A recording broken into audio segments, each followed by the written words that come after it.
자, 이제 그러면 녹색전환연구소의 윤원섭 연구원님과 세계 각지의 경향각지의 기후 이슈와 동향을 들어볼까요?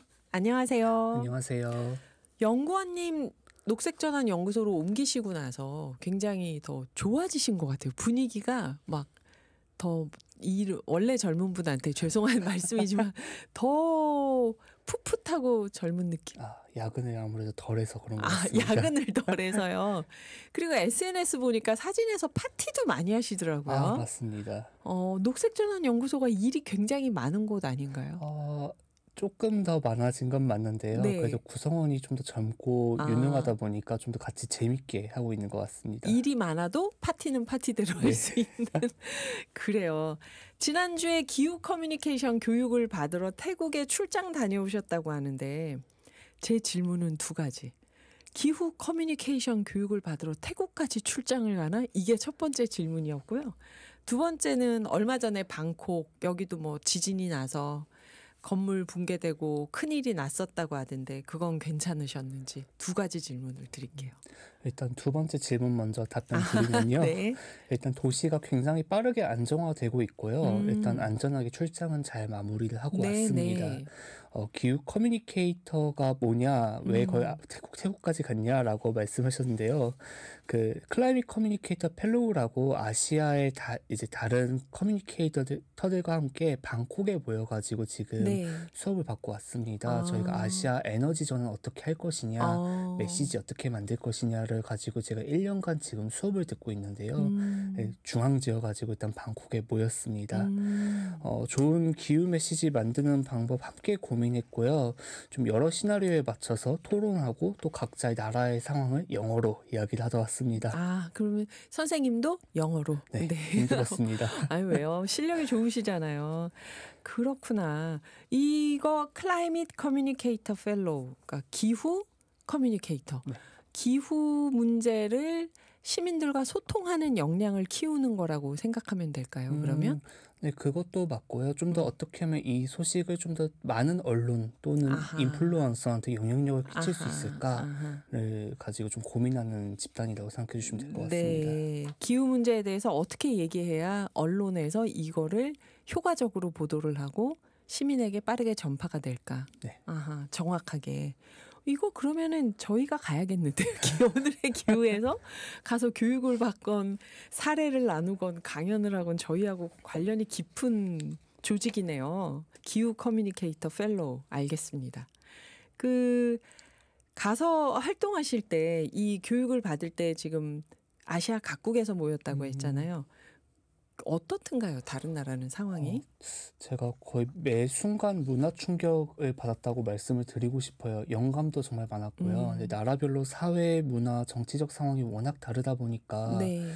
이 부분이 참 힘들구나라는 걸 느꼈습니다. 가령 태국의 기후활동가 분들은요. 목숨을 걸고 사실은 그 기후 대응 메시지를 만들고 계시고요. 필리핀의 뭐 다른 언론인분들 같은 경우에는 온갖 협박 속에서 기후 보도를 이어가고 있었습니다. 네. 한국은 사실 인구 소멸이라는 문제를 저희는 말을 하고 왔고요. 네네. 사실 이 모든 걸 고려하면서 좀 전 지구적인 메시지를 만든다는 건 참 어려운 일이구나라는 걸 다시 느꼈습니다. 그럼 여기서 또 하나의 궁금증. 태국에서는 왜 기후 얘기를 할 때 목숨까지 걸어야 되죠? 이게 형법상의 그런 시민 권리가 인정되냐 안 되냐 이런 이슈가 있거든요. 그러니까 약간 왕정 국가에서? 네, 문제가 좀 생기면은 보호를 받지 못할 수 있습니다.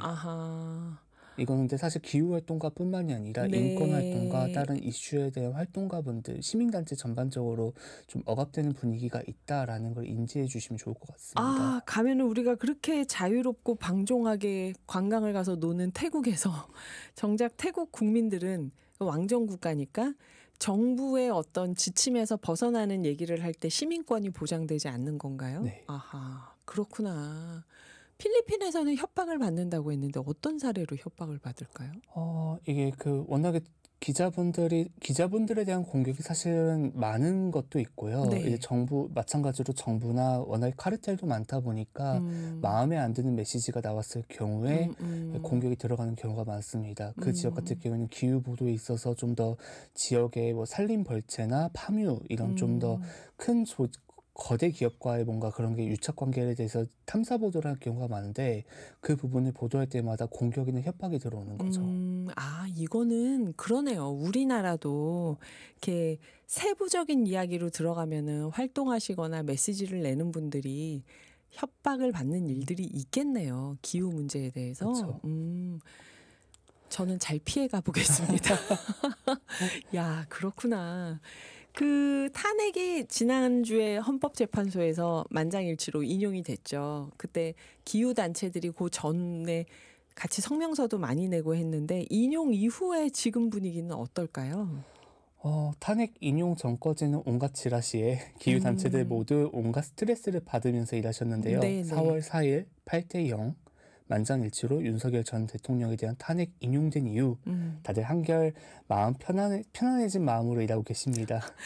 이게 기후 단체들이 이런 경향을 보이는 건 이분들이 막 정치적 성향이 어느 쪽 이어서라기보다는 워낙 이전 윤석열 전 대통령 때 기후 정책이 그 전에 결정했던 것까지 뒤집으면서 이 기후 활동가들의 속을 많이 썩였던 거죠.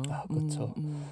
물론 마음만 일단 그렇다는 거고요. 네. 싱크탱크, 학계, 시민단체 등 기후 영역에 포함된 모든 기관이 6월 3일 새로 출범할 다음 정부에 어떤 기후 그렇죠. 정책이 담겨야 할지 그렇죠. 지금 엄청나게 바쁘실 것 같아요. 여러 정책 제안서 개발하고 있습니다. 네. 제가 일하고 있는 녹색전환연구소 역시 다른 기관들과 함께 공동으로 정책 제안서를 어제 발간했고요. 아하. 제안서명은 시민의 삶을 지킬 30대 기후 정책입니다. 30가지가 들어갔나요, 네. 그럼? 기후 대응이 대한민국 모든 정책의 초석과 지붕이 될 수 있도록 세계기관이 좀 치열하게 토론하고 연구한 끝에 나왔는데요.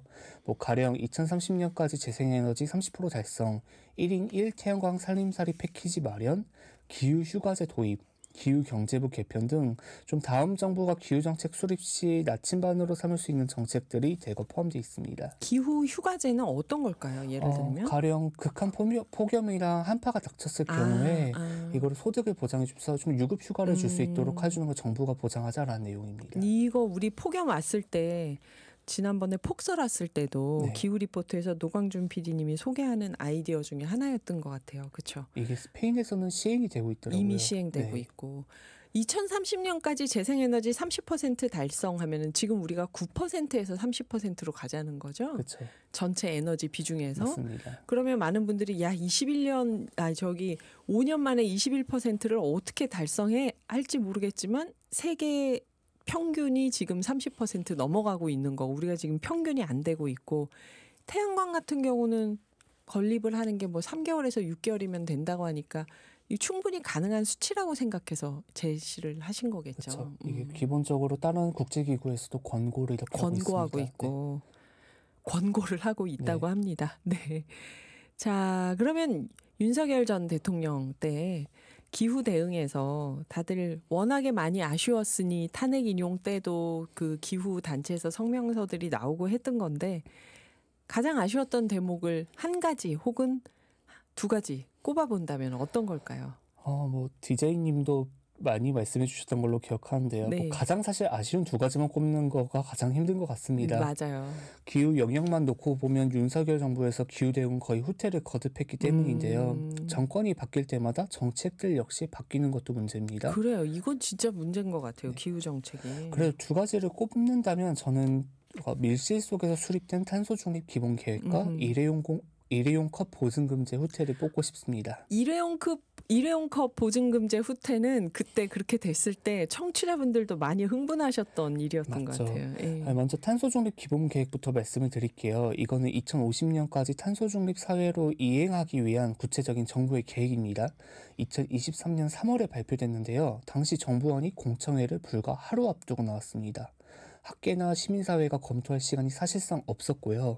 이후 열린 공청회나 토론회 역시 사실상 보여주기식 행사로 끝났습니다. 이를 결정한 탄노기라는 위원회에는 청년, 노동자, 농어민 등 기후위기 피해 당사자들의 대표성 역시 반영되지 못했고요. 네. 이게 가장 크게 좀 지적받았던 게요. 당시 산업계 부담을 이유로 산업부분 감축 목표 부담을 기존 14.5%에서 11.4%로 줄였습니다. 줄였죠. 산업계 네. 부담을. 네, 발전원에서 원전 비중은 늘어나고 재생에너지 비중 역시 크게 줄어들었죠. 맞아요. 이것 때문에 그때 윤원석 선생님이 나와서 한번 흥분하셨던 기억이 납니다. 두 번째는요. 뭐 일회용 컵 보증금제는 해묵은 논란인 것 같아요. 이거 모르시는 청취자분들을 위해 설명을 드린다면은 네. 일회용 컵의 보증금 300원을 매겨서 그 폐기물 사용을 억제하는 제도인데요. 원래는 2022년부터 전국 시행이 됐었어야 합니다. 진지게 했어야 되는데. 그렇죠. 제주 세종에서 시범사업이 먼저 진행됐는데요. 좀 성공적이었습니다. 그런데 2022년 11월 환경부가 소상공인 부담을 이유로 전국 시행 계획을 철회했습니다. 네. 이후 3년간 국정감사에서 계속 이 이슈가 등장을 하는데요. 네. 2022년 당시 환경부 장관이었던 한하진 장관은 국정감사에서 2024년 이후에 전국 시행이 될 거라고 말했으나 또 철회되고요. 아하. 2023년 국감에서는 일회용컵 보증금제 전국 시행 포기한 바 없다 했지만 같은 해 11월 전국 시행이 철회됐습니다. 아하. 작년에는 지자체 여건에 맞게 시행할 수 있도록 만들겠다고 말했고요. 두 정책 모두 추진 과정에서 좀 굉장히 잡음이 많았고요. 여전히 진행 중이라는 공통점이 있습니다. 그러니까 이 두 정책 추진 과정에서 잡음이 많았다는 건 하려고 해서 잡음이 있었다는 게 아니고 탄소 중립 기본 계획을 세우는 과정에서 잡음이 많았고 일회용컵 보증금제를 철회하면서 잡음이 많았다는 거죠. 그렇죠. 네, 네. 그 탄소 중립 기본 계획이 뭐가 그렇게 중요하냐라고 할 수 있지만 이게 사실 우리가 감축량을 지킬 수 있느냐 없느냐인데 그때 그 기억이 나네요. 화석연료를 줄이는 걸로 끝나는 게 아니고 그럼 뭘로 메꾸냐고 했을 때 왜 원전이 이렇게 많이 들어오고 재생에너지가 터무니없이 적냐 이 문제 제기를 여러분들이 하셨던 기억이 납니다. 그래요. 이 두 가지를 아쉬웠던 대목으로 꼽으셨고요. 자, 이제 그렇다면 희망적인 것도 들어야 하는데 시간이 1분 28초가 남았습니다. 오늘 녹색전환연구소의 윤원섭 연구원님과 새로운 대한민국의 기후 대응은 어떤 방향으로 가야 되는지 이야기 듣고 있습니다. 2부에서 이어볼게요. 자, 우리 1부에서 정말 지난 정부에서 속상했던 거 크게 두 가지 얘기해 주셨잖아요. 희망적인 요소를 꼽는다면 뭐가 있을까요? 새로운 로드맵에 따라서 좀 그간 못했던 기후 정책들을 재추진할 수 있다는 것, 좀 이게 가장 희망적인 게 아닐까 싶습니다. 네. 정치권에서는 최근 기후 문제를 전담할 컨트롤 타워 부처를 만들어야 한다는 공감대가 형성돼 있는데요. 각 부처에 흩어진 온실가스 감축과 기후 관련 정책들을 한 곳이 총괄해 기후위기에 효과적이면서도 체계적으로 대응한다는 계획입니다. 네. 기후환경부, 기후에너지부, 기후경제부 등 이름은 다 다르고요. 여러 의원이 지금 관련해서 정부 조직법 개정안을 각각 발의한 상태입니다. 어제 대선 출마를 한 더불어민주당의 이재명 전 대표죠. 네. 전 대표는 지난 지금은 대선에서 후보죠. 그쵸. 아직 후보는 안 됐고 후보가 되고자 선언을 하신 분이죠. 그쵸. 네. 이재명 전 대표. 네. 지난 대선에서 기후에너지부를 공약으로 앞세운 바 있습니다. 네. 기후 대응뿐만 아니라 에너지 정책까지 다 아우르자는 구상이고요. 네. 기후경제부를 만들어야 한다는 이야기도 나옵니다. 이는 산업통상자원부에 환경부의 기후탄소실 업무를 통합한다는 구상인데요. 네. 기후, 에너지, 산업 정책을 총괄할 수 있도록 정부 조직을 개편해서 좀 중국이나 유럽연합이 주도하고 있는 탄소 중립 산업 재편 추격 정책을 좀 발빠르게 우리도 따라잡자라는 구상입니다. 아유, 좀 빨리 따라잡아야 될 것 같아요. 우리가 머뭇거리고 후퇴하는 동안 정말 쭉쭉 나가고 있어요. 그렇죠? 탄소 중립과 관련된 신산업 분야가. 그래서 이거를 기후 경제부로 하자는 의견도 있다는 거죠. 네. 아, 그렇구나. 네. 그 윤원섭 연구원님이 보실 때 이번에 새로운 대한민국의 기후 대응하면서 우리가 나가는 게요. 윤원석 연구원님이 보실 때 어떤 포인트가 가장 이제 초점이 돼야 된다고 생각을 하세요? 예를 들면 국가 온실가스 감축 목표를 비롯해서 기후 대응이 가장 시급한 과제 하면은 에너지일까요, 역시? 에너지가 아무래도 가장 빠를 것 같습니다. 네. 저도 주요국 중 가장 낮은 재생에너지 설비 현황을 일단 뽑았는데요. 이것과 더불어서 네. 사실은 권위적이고 다양성 부족한 기후 거버넌스 문제도 좀 지적을 하고 싶습니다. 네. 중소기업 탈탄소 지원금 역시 부족하고요. 네. 기후기술 부분 R&D 예산 역시 좀 부족합니다. 우리 앞에 쌓인 음. 과제 참 많습니다. 여기서 권위적이고 다양성이 부족한 기후 거버넌스가 문제다. 이건 구체적으로 얘기하면 어떤 걸까요? 청년, 농어민 이런 분들 좀 기후 위기의 피해 당사자분들의 대표성이 사실은 정책 결정 과정에서는 반영이 되지 않고 있고요. 네. 이분들의 목소리 역시 지금 들어가지 못하는 구조입니다. 2월 24일 탄노기 2기가 새로 출범을 했는데요. 탄노기는 탄소 중립 녹색성장위원회라고 약간 예. 컨트롤 타워 정도로 좀 정책 결정하시는 곳이 생각하면 될 것 같아요. 네. 이쪽에 있는 구성원의 71%는 교수님입니다. 아하, 너무 대표성이 과다대표돼 있다. 학자분들이. 네, 교수분들, 이제 위원분들 상당수는 사실 AI 또는 음. 데이터 센터, 사실 기후랑은 또 거리가 많이 좀 멀으신 분도 많고요. 시민사회는 사실 세 분밖에 없습니다. 네. 청년이 3%, 작년 1기에서는 3%였는데 이제 8%로 높아졌고요. 좀 많은 부분들이 많이 비어 있습니다. 네. 8%로 높아졌고요. 하니까 굉장히 많을 것 같지만 한 분 정도 더 뽑으면 그게 8%로 올라가지 않나요? 그래요. 우리에게 시급한 과제가 일단 주요국 중에서 가장 낮은 재생에너지 설비 현황, 이 기후 거버넌스 문제, 중소기업 탈탄소 지원금 부족, 기후기술 부문 R&D 예산 부족, 이런 것들을 꼽았는데요. 이게 이제 문제는 뭐냐면 오늘 보니까 트럼프 대통령이 중국한테 약간 화해의 제스처를 했죠. 관세한다고 막 몰아붙이다가 다른 나라들이 선뜻 협상을 잘 안 해줬는지 갑자기 또 혼자서 화해의 제스처를 막 하셨는데, 어쨌든 이 트럼프 정부의 통상 압박 속에서 우리가 기후 대응을 하는 게 좀 힘들지 않을까 하는 예측도 있는데, 이건 어떻게 보시나요? 말씀하신 대로 힘듭니다. 네, 트럼프 대통령의 한마디가 사실 매일 뉴스의 헤드라인을 장식하고 있죠. 그렇죠. 정말 예측하기 힘든 정책을 쏟아내고 있습니다. 관세 같은 경우에는 중국을 제외하고는 또 90일을 또 유예하기도 했고요. 네. 미국발 높은 관세로 인해 청정기술 공급망이 훼손될 수 있다는 우려가 지금 사실 가장 큽니다. 전기차, 태양광 패널, 풍력 터빈 등 청정기술 대다수가 사실 공급망이 전 세계에 얽혀 있거든요. 네. 가령 미국산 리튬이온 배터리 수입은 80%가 사실 중국이랑 동남에서 옵니다. 이게 멈출 수 있다는 거고요. 네. 높은 관세로 인해 청정기술로의 전환이 더 늦춰질 수밖에 없다는 우려도 나옵니다. 이와 관련해 시미탄비라는 기후경제학자가 좀 현 상황을 좀 굉장히 크게 우려했는데요. 네. 그는 현 상황을 SSP3라는 시나리오로 좀 개념화했습니다. 이게 IPCC라는 국제기후과학 관련 국제기구가 개발한 온실가스 경로 시나리오인데요. 이 시나리오는 보호무역 등으로 사회 발전이 더디고 온실가스 감축을 사실상 감축하지 못하는 경로 중 하나입니다. 그는 온실가스 감축이 지금 매우 어려운 시나리오가 왔다면서 청정기술 확장에 필요한 투자 역시 우선순위에서 밀려나 결과적으로는 감축 비용이 더 증가할 수밖에 없다고 우려했는데요. 덧붙여서 1.5도 억제, 파리 협정 목표 자체가 좀 사실상 달성이 불가능할 수 있다고도 전망했습니다.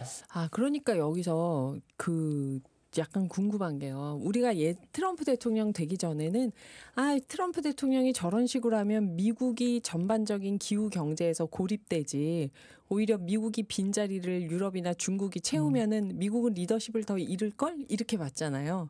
근데 막상 트럼프 대통령이 이렇게 관세를 매기겠다고 막 이렇게 나오니까 이게 전 세계 공급망에 영향을 준다는 건 결국 EU나 중국도 영향을 크게 받을 수밖에 없다는 게 되죠. 일단 적어도 미국 내에 있는 전기차 기업들 같은 경우에는 공급망 다각화에 굉장히 힘들어질 수밖에 없습니다. 수입품 자체가 104% 이렇게 오면 사실은 못 만들죠. 네. 예. 관세를 그렇게 붙여서 오면 그게 저는 미국 경제만 어려워지는 거 아니야? 그랬는데 다 연결돼 있어서 결국 마찬가지라는 건가요? 사실은 이런 관세 정책의 가장 큰 우려는 투자하시는 분들한테는 청정기술이 아니라 화석연료에 해라, 약간 이런 시그널을 줄 수 있는 걸로 이해할 수 있는 거죠. 청정 기술에 대한 투자가 가뜩이나 사실은 좀 비쌌는데 네. 관세로 인해서 더 비싸진 상황이 왔습니다. 그러니까 투자자들이 네. 청정 기술에 투자하는 거를 머뭇거리게 된다. 네. 또 그런 시그널을 주는군요. 트럼프 대통령의 관세 정책이. 우리 음악을 한 곡 듣고 시나 이스턴의 모닝 트레인입니다. 궁금한 얘기 이어가 볼게요. 윤원섭 연구원님께 이걸 한번 여쭤볼게요. 이제 트럼프 대통령 당선되고 나서 국제 흐름을 말씀해 주신 김에 우리나라의 기후 대응이 세계에서 어느 정도의 수준으로 볼 수 있는지 성적표라고 할까요? 기후 대응 주요 지표가 세계를 기준으로 본다면 우리가 어떤 정도 위치에 있는지요? 64개국의 기후변화 대응 지수를 좀 말씀을 드릴게요. 이게 작년 조사가 이뤄졌는데요. 네. 한국은 64개국 중 63위를 기록했습니다. 잠깐만요. 우리가 이렇게까지 낮은 성적인 게 별로 없는데. 예, 64개국 중에서 63위를 기록했다고요. 네. 중국이 55위, 미국이 57위, 일본이 58위입니다. 한국은 다 같이 뒤에 있으니까 조금 위안은 되지만 그 중에서도 꼴등이네요. 네. 네, 사실상 한국은 산유국 제외하면 꼴찌 기록했고요. 아하. 이게 독일, 저먼워치 등 세계 기관이 매년 각국의 기후 대응을 온실가스 배출, 재생에너지 전환, 에너지 사용, 기후 정책 등 4가지로 평가합니다. 네. 한국이 하위권 기록한 이유 궁금하시죠? 네. 파리 협정에 부합하지 않는 국가 온실가스 감축 목표, 신규 석유 가스 등을 늘리려고 하는 투자 의지 등이 좀 꼽혔습니다. 아까 윤원섭 연구원님이 지난 정부에서 아쉬웠던 2가지 중에 하나가 국가 전력 수급 계획이라고 했는데 딱 그 내용이네요. 네. 이 평가가 진행되던 시점에 동해안 석유가스를 개발하려던 대한고래 개발 계획 같은 좀 화석연료 개발 계획이 좀 나왔다는 점도 고려해야 맞아요. 됩니다. 우리만 석유 시추하겠다고 막 난리를 그때 대대적으로 얘기를 그렇죠. 했죠. 재생에너지 발전량 비율 역시 좀 하위권인데요. 네. 이제 국제 에너지 기구가 38개 경제협력 개발 기구 OECD 회원국을 분석했는데요. 2024년 OECD 재생에너지 발전 비중은 평균 35.84%. 같은 기간 한국은 10.54%에 불과했습니다. 이마저도 작년에 처음 두 자릿수가 된 거고요. 우리 원래는 9%다가. 9%였습니다. 네. 우리보다 한 순위 위에 있는 멕시코가 18%가 넘습니다. 그러니까 잠깐만요. 우리가 만약에 9등이라면 8등하고 차이가 지금 거의 8%? 네. 9%씩이나 차이가 나는 거죠. 맞습니다. 근데 저는 중국이 55위인 게 똑같이 55등이나 63등이나 이게 아니라 중국의 규모와 제조업, 전 세계의 제조업이 중국에 다 있는 거잖아요. 대표적인 제조업 국가고 세계 공장이 다 있는 데가 중국인데 이 정도면 굉장히 신경 쓰고 잘하고 있는 거 아니야 하는 생각이 얼핏 드네요. 55위라니 미국보다도 앞서 있는 거죠. 그렇죠. 기후 대응 지표가. 그래요. 그리고 연구원님이 아까 NDC 얘기를 해주셨는데요. 국가 온실가스 감축에 대해서 이게 지금 여기에서도 우리가 파리 협정에 부합하지 않는 NDC 목표다 했는데 이 NDC를 우리가 어떻게 지금 세우고 있고 잘 맞추려면 어떻게 바꿔야 되는 걸까요? 이게 유엔에 새로 제출해야 할 2035년 NDC가 사실 얼마까지 높일 것인가가 네. 지금 가장 큰 숙제이고요. 이게 올해 말까지는 제출해야 합니다. NDC가 2025년 12월까지요? 네, 맞습니다. NDC는 사실 매년 5년 주기로 재설정해야 하는데요. 파리 협정 내 진전의 원칙에 따라 목표는 계속 상향돼야 합니다. 네. 이 말은 40%에서 더 올라가야 된다는 올라야 뜻이겠죠. 된다. 후퇴할 수는 없습니다. 이제 목표치와 산업 등 부문별 계획은 정부의 방향성에 따라서 근데 계속 바뀌어 왔다는 게 사실은 좀 문제고요. 우리나라 같은 경우요. 문재인 정부 당시 이게 40%로 한번 높아졌고요. 네. 이게 IPCC라는 기관에서는 2035 NDC가 최소 60%까지는 상향돼야 한다고 좀 권고했습니다. 네. 이게 파리 협정의 1.5도 기후 마지노선을 지키기 위한 최소 목표치인데요. 윤석열 정부에서는 지금 제조업 중심의 산업계 특성을 고려할 경우 60%는 현실적으로 좀 어렵다는 이야기가 공공연하게 나왔습니다. 네.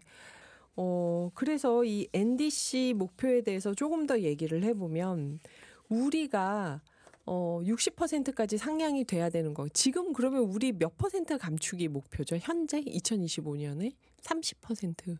이거는 한번 숫자를 봐야 되는데 네. 2030년 40%까지 이제 좀 더 급격하게 가는 게 지금 사실 경로입니다. 아, 지금 5년밖에 안 남았는데 네. 그동안 감축한 게 없어서 이 40%를 앞으로 5년 동안 급격하게 해야 되는 이게 건가요? 경로가 원래는 앞에서부터 좀 빠르게 감축이 빠르게 돼야 되는데 가서 2027년부터 거의 90도 가까이 이렇게 감축되는 경로가 지금 사실상 한국에 입니다. 우리가 계획을 세울 때 우리 막판 2, 3년 동안 90% 감축하겠습니다. 40% 네. 중에 90%는 그때 감축하겠습니다고 다 뒤로 밀어놨다는 거죠. 네. 사실은 그 차기 정부에서 이 감축 목표 숫자가 몇 프로까지 올라갈 수 있을까가 지금 가장 초유의 관심사이자 과제가 아닐까 싶습니다. 그래요. 이게 정말 저도 궁금해지네요. 이거 어떻게 하려고. 그래도 막판 방학 숙제나 우리 올림픽이나 국제대회 준비할 때도 항상 막판에 몰아붙이는 걸 항상 잘했으니까. 이거를 근데 말씀을 하면 다른 기후활동가 분이 이 말씀을 하십니다. 네. 수능 9등급이 서울대 가려고 지금 벼락치기 하는 것과 마찬가지다. 갑자기 느낌이 팍 오네요. 갑자기. 네, 그래도 어쨌든 우리 40% 감축, 30% 감축은 40% 감축은 해야 되는 거죠. 그쵸. 2018년 대비. 그래요. 끝으로 윤원석 연구원님이 보실 때 새로운 대한민국의 기후는 좀 대응이 이랬으면 좋겠다. 희망사항을 얘기를 해주신다면요. 저희가 이틀 전에 토론회를 하나 했는데요. 기후위기가 삶의 위기가 되지 않도록 하기 위해서는 생활과 돌봄 그리고 지역 중심의 전환이 시급하다는 말을 했습니다. 생활과 돌봄, 지역 중심. 네. 한 연사께서 기후 취약 계층을 보호하기 위해서는 돌봄 정책이 기후 돌봄이 돼야 하고요. 이 기후 돌봄 정책이 보편 복지가 될 수 있도록 해야 한다 말씀하셨는데요. 사실 이 말을 들으면서 저는 지난 몇 년간 한국 기후 정책에서 사람이 빠져 있었다는 걸 저는 그렇네, 진짜.